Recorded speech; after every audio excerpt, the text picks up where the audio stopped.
little creep left me on red. Drag him out, Mom. But cheat yourself toward the window so I have a good shot of both of you. Good luck, honey. Hey, could you grab me some Funyun rings? I can't go in. There's a hole in my pajamas in a bad spot. Go. Me? But you're so much better at public scenes and don't care what the kids think of you. You're his father. Just go in and say, get your butt in the car or I'll put it there. What if he says no? You don't take no for an answer. Okay. I'm the father. Are you sure your parents will be cool with me coming over? Actually, they're out of town. Oh my god. Duncan Harris, I am your father. Oh my god. Well, this is every teen's fantasy. Duncan, you are out past curfew. I have a good reason. Whoa, son, I had no idea. Sorry to bother you. I'm sorry, Duncan, but it's time to go. Bid your friends farewell. Calm down. I'll meet you at home later. Let's roll, Mia. But your father... Don't worry about him. He's a pushover. Hell no, you'll meet me now in here and also at home, because that's where we're going. Maybe you better go. My parents will be out of town again in 6 months. No, you're impressed with me tonight, and this may never happen again. Duncan Harris, I am your father. You are still my little boy. Now get your butt in the car or I will put it there.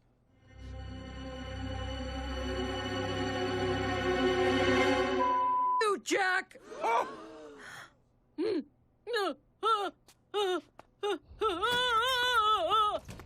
Huh?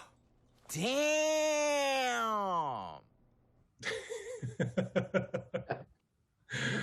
Love that perfectly timed. Damn. Well, hi, everyone. I am Variety Deputy TV Editor Michael Schneider, and so excited to be a part of this virtual Comic-Con. I guess, yes, we're all still virtual. We're all still in these boxes, but it's so great to be able to see everyone, at least remotely to some degree.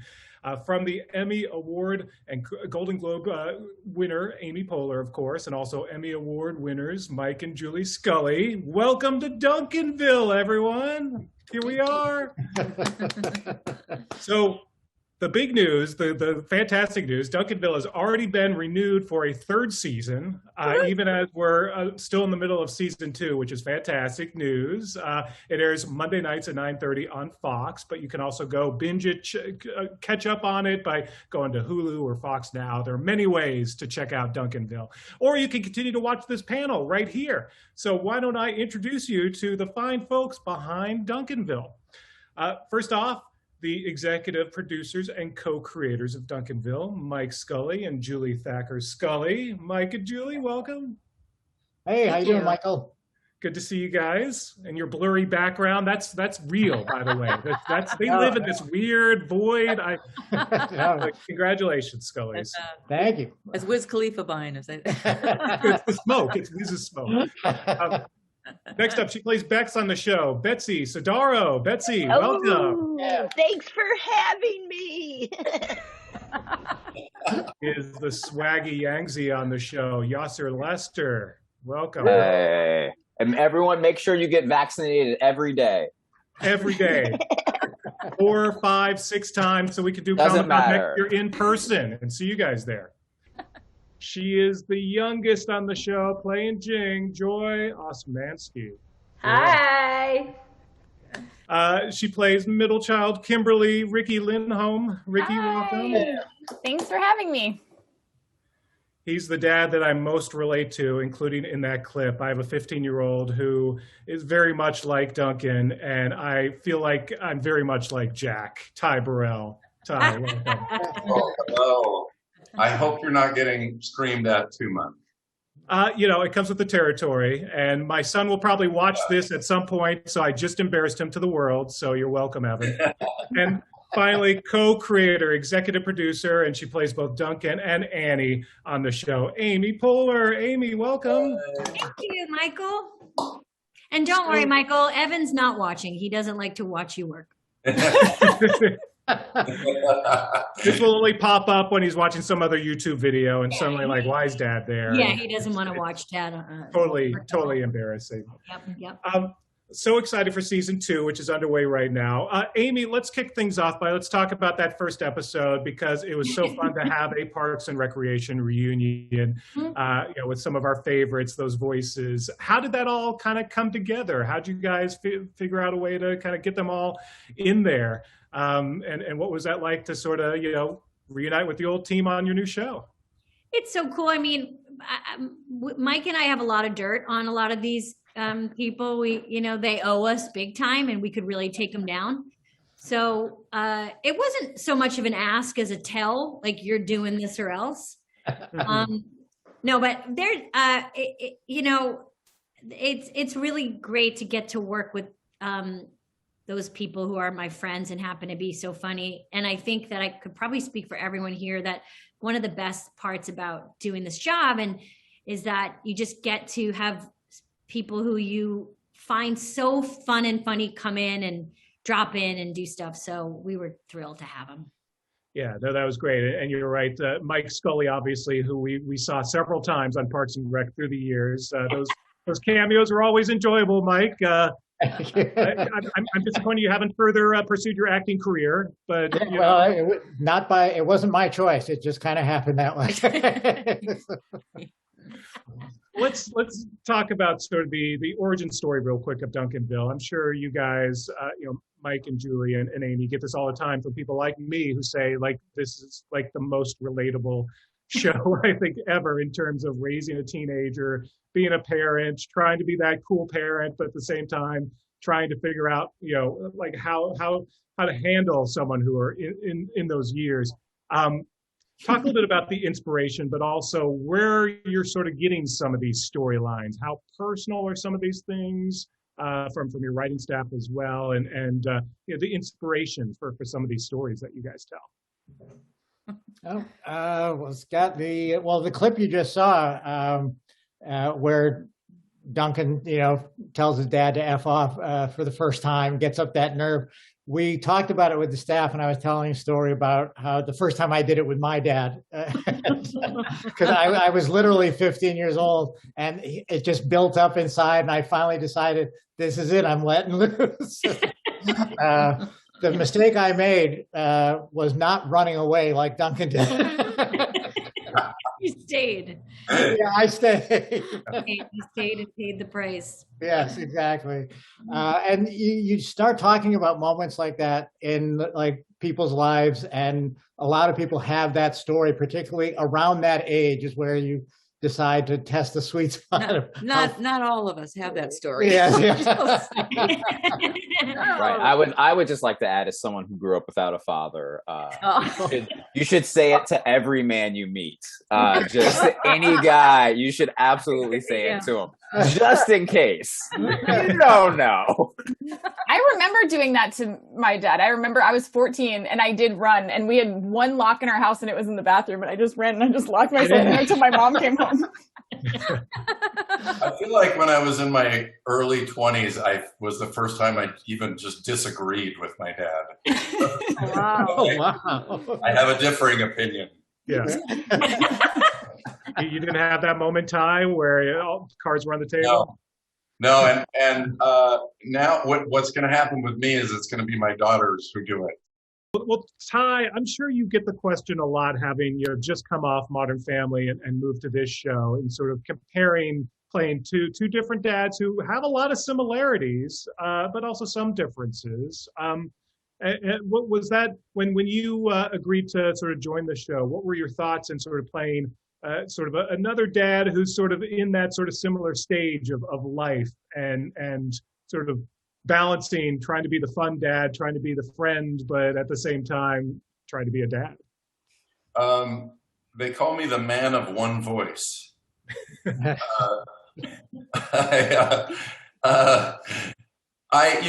It's actually been such a blast playing Jack, because it's such a wild, emotional ride.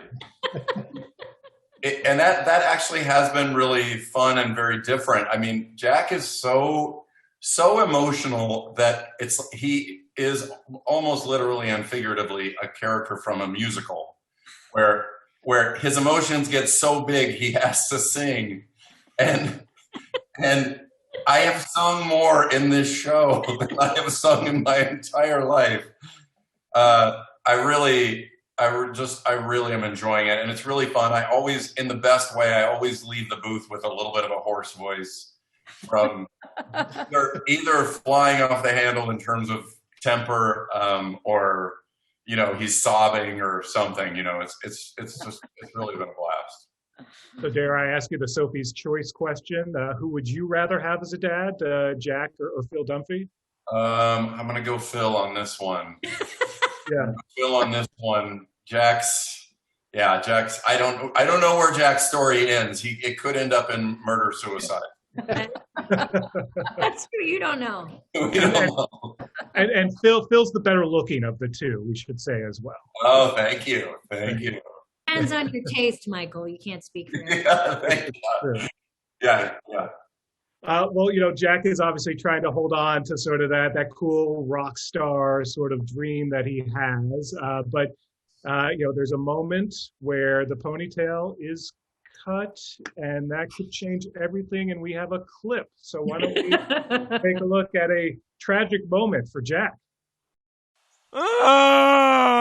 I'm weak, wordless, like Samson when he lost his ponytail. I told the barber how much it meant to you, but he threatened to cut my head off. Freaking barbers. Relax, honey. It'll grow back. So what if you look like a mid-level claims adjuster, or a racist vice principal, or a conversion therapist at an anti-gay camp, or... Just stop. You don't understand. That ponytail was who I am. It symbolizes my rebellion. It yelled, I can't drive 55, and I have a stash my kids don't know about. I want a stash. Jack, you're confessing things for no reason. No one's gonna notice. Going to school to show everyone my beautiful new smile. Dad, you look weird. Love you. Bye. Come on, Duncan. We're going back to that barber, and I'm going to give him a bop on the nose. Bop on the nose? That's not what Ponytail Jack would have said. Let's go. I got school, but whatever. My favorite part of that scene is just the conversion therapist. I think. Yeah. That's what I imagine they look like. That and the racist vice principal. I mean, it really kind of that's the alternate story for Jack. Joy, let's talk about, since we saw a little bit of Jing there. She's such a bundle of joy, and no pun intended, or maybe the pun is intended. I don't know. It's okay. We can intend it. But nonetheless, such a kind of fun, wide-eyed character to play. Talk a little bit about her and what you infuse into this character and playing a young little girl who's sort of just exploring, discovering everything for the first time.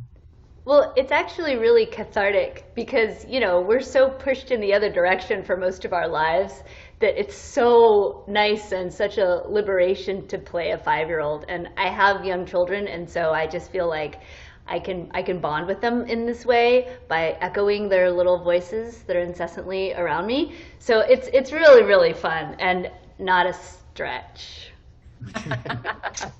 Yeah.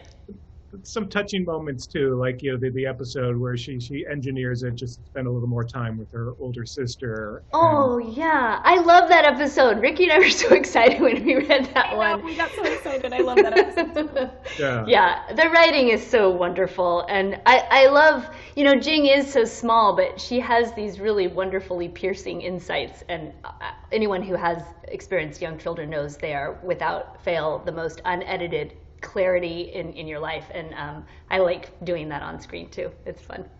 Yeah, no, absolutely. She's sort of the truth of the group, and a lot of what we see, when you look through her eyes, it is fascinating to see the dysfunction, but the love.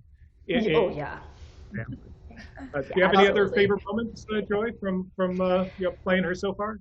Well, there's an episode coming up that I probably can't share too much about, but I have some wonderful stuff with my dad, and that's going to be a lot of fun. And when Ty talked about the singing, I was not prepared for how much singing, and I love it so much. And being able to sing, or trying to sing as Jing, like maybe while flying through the air, has been one of the most hilarious experiences of my career. It's been great. I think you're referring to the children's band, right? Yes. I can't wait for that episode. I love when you have different pairings on shows like this, and you get a chance to have see the characters interact and have some fun to that degree. And Yes. again, it's like Jack's dream, and so much fun there. Yasser and Betsy, let's talk about the friends aspect of things now, because they both Bex and Yangzi have their unique quirks, but they have some swag. They're a little more sure of themselves, as far as sure as you can be, sort of in your middle teens. But what do you like sort of playing about these characters? What do you identify with both as teens, but also even now? Betsy, you're having a lot of fun, I could tell, with this character. Yeah, I'm having a blast. I feel like I'm very similar to Bex with that idea. Like I do things before I think about them, which sometimes is a bummer, but for the most part, it's fine. And then I feel I'm very loyal to my friends, and if they're I mean, none of my friends are getting into crazy trouble, but in high school and stuff, I was more than happy to be like, okay, I'll crash my bike into a car and you run away from the cops. We'll be fine. So kind of very much on that same level as Bex. And she's so fun to play. And I like how confident she is just with every part of her, her body. She's more than happy to show her boobs, and it's awesome. Everyone should have a friend like Bex, just going for it, just the support that you need, just let's do it. I'm here for you. Right, yeah. Yasser, also, Yangzi he's sort of the, he's got the swag of the group. He's got his own sort of personality that's sort of adds something to these friends. How far away are you from him? How are you enjoying playing him so far? I mean, me as a teenager was similar in the sense that I was just constantly trying to get things for free. So I'd say the fact that he's a scammer is probably what I relate to the most. Is I got the job on the show by scamming. I'm Amy and the Scully's gardener, and I flipped that into a role. Beautiful. So if anybody else on here needs some landscaping done, hit me up. But that's on the side, and I'm just plugging. I'm scamming my landscaping business into this panel right now. For anyone watching, if you're in the LA area, hit me up on Instagram. I'll come pluck some weeds. But I'd say that, and at the end of it, I do think that so much of being a teenager is feigned overconfidence. I think that the spectrum is either just quiet person, or just so loud, as Betsy was just kind of saying, and that's just who I was, that. And again, I worked at, I don't know why I'm going to make this on camera, but I worked at Walmart and would have my friends come in and change barcodes on things. So scan something that cost way more and get it for the pack of a price of gum. That's a good as I'm saying it, I'm that's more of a criminal thing than it is actively So I worked at a McDonald's inside a Walmart. Okay. So don't be jealous. Yeah. Ricky, fun fact, before the Walmart, I worked at McDonald's for 3 years. Oh my gosh. Where I would sell the Beanie Babies Happy Meal toys as a side business because so many of them were limited. Now, it's neither here nor there. How the panel has become confess your crimes. Everyone, but other illegal things have all that's going to be in an episode, I'm sure. But no, but to that end, I do think that each kind of friend group, especially teens, has friends like Bex and Yangzi and Zach, and I think that they really, Amy and Julie and Mike did a really good job of kind of conveying that teen experience. Yeah. No, absolutely. And Yasser, also, when I think of you, for some reason, because of your character on Black Monday, I think of loads of cocaine, just like that. Congrats, Yasser. Congrats. You know, that's one thing that people always say. They're like, I love you on that cartoon, and I can't stop thinking about cocaine. So I will say, real quick, just quick aside, one of my best friends from childhood texted me the other day, and they said, "Oh my God, I'm so happy for you. I saw that you got added to the second season of Duncanville." And I was like, that was in the first one too. Anyway, I just felt like I needed to call them out real quick. So thanks, Mark. Let's move to your friend in both McDonald's and Walmart, Ricky. So being a preteen like Kimberly is, that's equally tough, and in some ways even tougher. And I love that we also get to see sort of what she's going through at the moment. And she's the middle child, which is a whole other thing as well. So that's also got to be fun in playing someone who is also sort of acting out at times, who's on the cusp of really figuring out who she is and what she wants to be. It's really crazy. Like I have sort of foggy memories of my childhood, but my mom watches every episode of Duncanville right when it airs and then calls me right after. And she's like, it's like I'm watching my past. She's like, I'm watching you in junior high. She's like, it is the same. And she she feels like she's reliving my teenage. Oh my God, that's so funny, Ricky. So I was like, did I yell that much? And she's like, yes. I'm like, oh. She said it was like just very emotional all the time and very high strung, and like I was a little more high strung than Kimberly. I think I was like, my parents would make me they would call them personal creative days so that I could relax. They would just call them that because I would just be like, I was like in 1,000 activities and I couldn't calm down. And so they would be like, personal creative day. They'd be like, you can't go to school. They would make me stay home. So the high strung Kimberly is, my mom's like. It sounds like they were forcing you to drop out.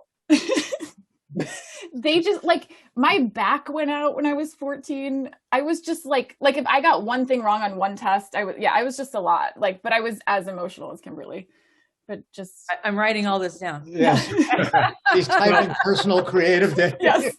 Stealing Beanie Babies, changing barcodes. Oh yeah. Sciatica. This is season 3 right here. Yeah. Stress. Yeah. Ty, I'm sorry, we missed that. Oh, I just said, I think sciatica in a 14-year-old is a sign of stress for sure. Well, a big moment for Kimberly is getting those braces off, and we have a clip. Let's take a look.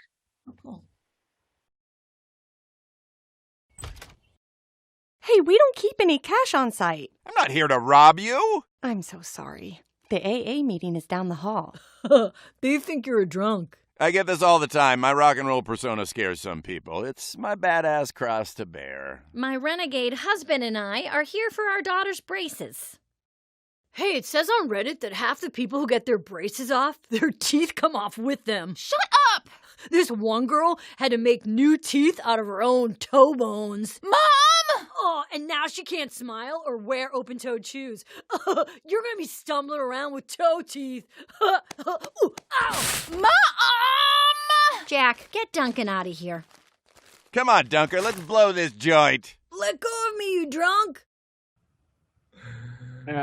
We should say, Michael, in that episode, because I think that's the one that airs after this panel, there's a song in there about getting your braces off that we went to Ricky and we told her what we were thinking about, for the show, and what would be that moment for a girl that age getting her braces off for the first time and her life, what she thinks her life will be like, and asked her if she wanted to write a song. And we thought we were giving her a big heads up, well, this will take a month or two and then we'll go back.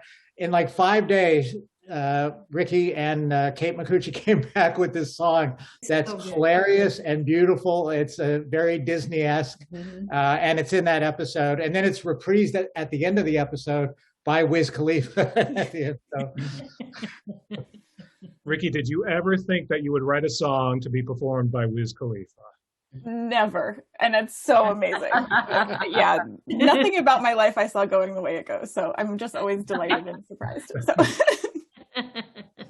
Can I ask real quick about Wiz Khalifa and what it's like working with him and how he was cast, but also just bringing him in as the teacher, and that's just such amazing casting and so fun to have him as part of the group too.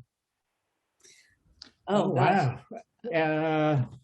He's funny. Yeah, he's super fun. I saw him in an Oreo commercial. I think it was. Yeah, we saw the Oreo commercial. Yeah, with the son. Oh yeah. I think Amy, you might have brought his name up first. Yeah. Right?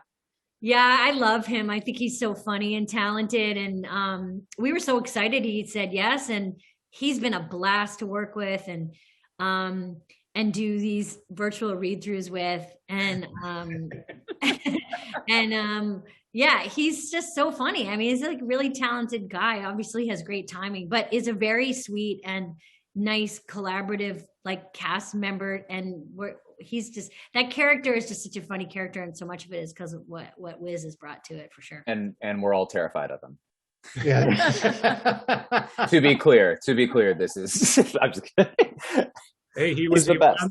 He was on The Masked Singer now too, to bring the whole Fox thing around. So yeah, look at that. I'll say this: I don't enjoy that he is very talented and cool and covered in tattoos and has jewelry and his own liquor line, and he's like 6'5". It's like you get to have all those things. It's just a bummer. Like, I would really love if he was just 5'8".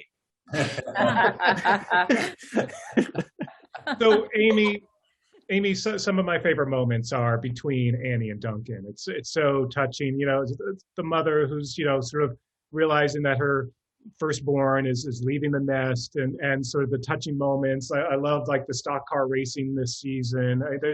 There's such touching moments between the two, and comedy. And what is that like playing both characters? How does that work when you're taping it? Are you doing them both at the same time? Do you lay down a track for one character first and then the other? What is that like to kind of like play both sides of that relationship? Well, we kind of got a nice system down where I do all of Annie's stuff first, because Annie's stuff is always like really driving story, and it's very energetic, and she's very, you really need a good voice for that. And then Duncan, you need nothing. You could do it lying down. So Duncan is not, there's no point when Duncan is talking. I mean, all he's doing is thinking about when he can stop talking. So the more trashed my voice is at that point, the better. So I try not to do them back and forth, because I if I can avoid it. And but it's so fun because it's kind of therapeutic. You're kind of yelling at yourself, and I mean, the Annie character certainly comes very naturally to me. It's if you ask my kids, they would say it sounds exactly like me, as I've been told. But there's a lot of Boston moms in that. My mother, especially, very like on us, and very this kind of combination of like detective and coach, But the Duncan character is so fun for me, because I rarely have gotten to play somebody so apathetic and so unconcerned with anyone else. And that is, I mean, what freedom it is to be a teenage boy. I mean, you truly are in your own world, and you're not paying attention to anybody else's stuff. I mean, it's amazing. And it's what it must feel like. To be to be a man in Hollywood. I don't know. But it's just like, wow, like you have no sense of time, space, or anyone else's wants or needs. Like, it's incredible. It's like going to an emotional spa. That's funny, by the way. You remind me of the joke. I love the joke in one of the episodes where Duncan gives the Hollywood apology. I fired 5 people, and Yeah. Yeah, and it's that character is just like it all, like the stuff that I get to do. It feels so fun, because I've said this before, but there's such a long history of women getting to play male characters in animation, and I really wanted people to buy that it was really important to me that people felt like Annie and Duncan were talking and I wasn't talking to myself. So it's so fun to play him and Annie for sure. Yeah, I want to believe that when you're voicing Duncan, you're actually just lying down on a couch. You're not even standing up as you're doing that, because that's perfect. Yeah, I mean, the less preparation, the better. Yeah, that's for sure. So and Amy will give us funny lines sometimes. Like if her boys say something to her, oh my God, like she'll just call and tell us like, what was the line that was just? It's in an upcoming episode. The line was just, "You make everything boring." It's just, and then we'll just find a spot to drop it in. Yeah.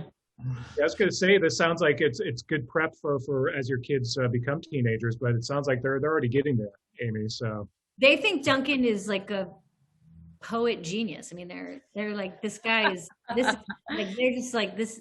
He's there. I don't know. Da Vinci. Like Duncan is they don't get anybody else, but they're obsessed with Duncan and his friends. Mm-hmm. So Mike and Julie, talk a little bit more about what to expect the rest of the season. We mentioned the Parks and Rec guest stars, other sort of favorite guest stars from the season, and as you're looking ahead and prepping season 3, any kind of teases that you can share with us. Yeah, sure. Yeah, go ahead. Yeah. We have we're going to meet Annie's ne'er-do-well brother Stan, and Jason Schwartzman is playing him. That was a lot of fun. We had Stephen King. Yeah, go ahead. Stephen King pops up in an episode, and Annie ruins a book signing for him. What else? Oh, Finn Wolfhard is in the same episode with the Parks cast. Gerald McCraney pops up a few times during the season playing Jack's father, based a little bit on my dad. So I'm sorry. Yeah. Whose my dad's name was Richard, but told everyone, call me Dick. And my brother and I got that right. So yeah, those are some of the things we got. Rachel coming Dratch. Oh, Rachel Dratch coming back. That's a lot of fun. Awesome. Things to look forward to. I want to get to some fan questions off of the Twitter since we're sort of coming close to the end. There's a couple here. So first off, from @Pawnee Waffle, clearly a Parks and Rec fan, asks if you could have a crossover episode with any show, what would it be? Any plans for any crossovers, perhaps with any of the other Fox Animation Domination, for example? Gosh, no, we haven't. I want to cross over with WandaVision. Don't you? I'd love to have a crossover with Murder, She Wrote. I think that'd be good. And one of our family members dies and Angela Lansbury shows up and solves it. I think that'd be fun. Yeah. Got to reboot Murder, She Wrote in order to do this. Maybe an animated Murder, She Wrote. A question, another, clearly an Amy Poehler fan, because this person's hashtag is, or not hashtag, their @ is Poehler More. When are Duncan and Mia getting together? I don't know. I mean, do we really want to see that? No, I mean, what's so fun about animation is your characters can have incredible transformations and then also none at all. Like the question we always get asked is like, is Duncan ever going to grow up? And it's like, no, it's so fun that he's going to stay eternally that way. But I think that Rashida Jones is such a incredible, funny person. And it's so easy for me to continue my career of telling her how great she is. But she's so head and shoulders more mature than Duncan, as is the case sometimes, not always, but often that age. I think that what's so fun about the game that they play is that Duncan is like playing he's not, she's way above his pay grade in every way. So the status is just such a fun thing to play with. So I'm sure we'll keep knocking them together, literally, and pulling them apart. But they do get married and divorced in season 3. And that's going to be a very, scenes from a marriage type, very just long episodes of them. Could Jing be involved in a custody battle? Like, could okay. Yeah. That's I think the longest gaps of silence in animation history is during right, just long. Yeah. Just super really tight natural light stuff, and they're going to be making buttering bread and putting cheese on bread. Well, it's also just an animated version of the film Loving. It's just very deep interracial. Very, very deep stuff about divorce. Yeah. Really, really deep stuff. Yeah, we're all excited. We're all excited about that one. This is like the third season of Mork and Mindy, where they are. That was like Mork and Mindy. It took a dark turn. Yeah, season 3. It went dark. What happened? Yeah. More. That's a side panel. We'll discuss that later. We'll do breakout. I'm sure it had something to do with Orson. Yeah. One more from, and I wanted to ask this question only because, again, like who names their Twitter feed sitcom MILFs? But there is someone named sitcom MILFs, and they're asking if you could give a piece of advice to your characters, what would it be? Amy, what would you say? A piece of advice? I would not. I would never give a piece of advice to Duncan because he would. It would be like the Peanuts characters talking. Wouldn't even hear what I said. And for Annie, I would probably say my advice to Annie would probably be I don't know, maybe look into some like a tiny bit of meditation. Yeah. But again, they're not asking for it, so I don't think they'd take it. How about you? What's your advice? You're doing fine. You're doing fine. Just relax. You're doing fine. You're overcompensating. It's okay. Okay. Ricky, what would you say to Kimberly? I would tell her to find the boys that like her back. If they don't like her back, maybe try to let that go and look for someone who shows any interest. Joy, how about you and Jing? Maybe to go into a line of work that can support a lot of family members. Yeah. Betsy, you have some thoughts for Bex? Yeah, I think I would just be like, Bex, keep being you, man. Yeah. Love it. That's good. Yosser, how about you? I would tell Yangzi to stop straightening his hair. Just let it be a curly. Let that fro fly, baby. Or Jerry curl, but Perfect. Well, before we go, we have one more clip. Mike and Julie, do you want to set this up? Oh, okay, yeah. And right before, just a little tease for season 3, the premiere, we have Ninja, the gamer, on, and then and Duncan and Mia will move forward a little bit. Anyway, yeah, this clip is the tag to show 208. It's Wiz Khalifa as Mr. Mitch. Singing the song that you've heard early in the show. It's Wiz kind of singing Disney-esque style. Ooh. Yeah. And I should say the funny thing was Wiz was game right away to do this. And it was, kind of out of his comfort zone of what he normally does. And he dove right in. And it was funny. Julie was directing him. Julie was singing to him, and then he was singing back over the Zoom. And there was this back and forth, but it turned out really cute. So I hope people. And the music is from Ricky. Yeah, Ricky and Kate. Yeah.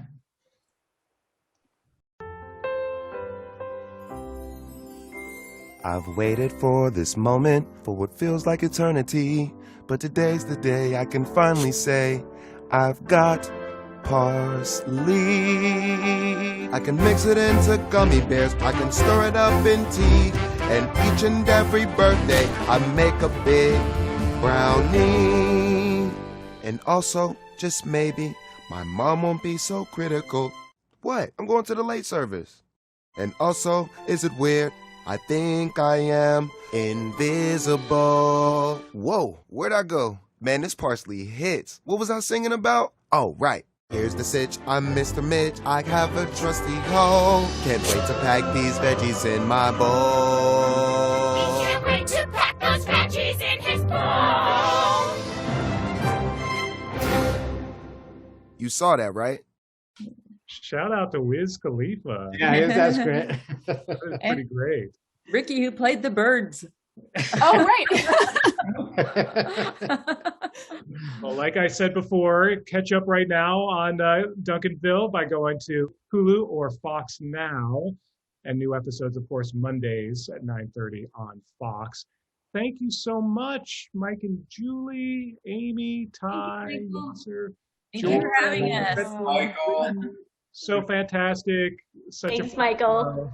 And again, we'll see you all soon. Okay. Thank you.